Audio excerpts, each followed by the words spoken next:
श्रद्धा रुग्णालयामध्ये रुग्णांच्या जीवाशी खेळ सुरू आहे। रुग्णाला चुकीचे उपचार दिले जात आहेत असा नातेवाईकांचा आरोप आहे। नातेवाईकांनी आरोग्यमंत्री जिल्हा शल्य चिकित्सकांकडे देखील तक्रार केलेली आहे। चुकीचे उपचार करून मानसिक, शारीरिक, आर्थिक नुकसान केल्याचा आरोप आहे।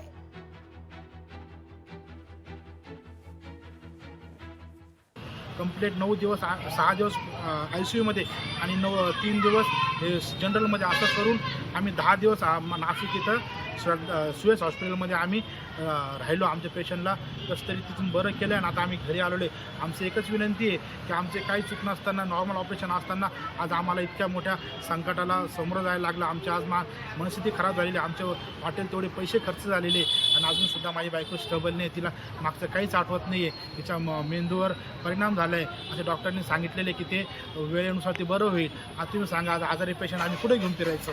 असे आज आमच्यावर एवढं मोठं संकट, माझ्या कुटुंबावर हे संकट आलेलं आहे। आमची एकच विनंती आहे, काही करून त्या डॉक्टरवर आणि त्या हॉस्पिटलवरच्या प्रत्येक तिथले जे डॉक्टर लोक आहेत त्यांच्यावर कारवाई करण्यात यावी। लोकशाही मराठी ऐका, पहा, जागरूक रहा।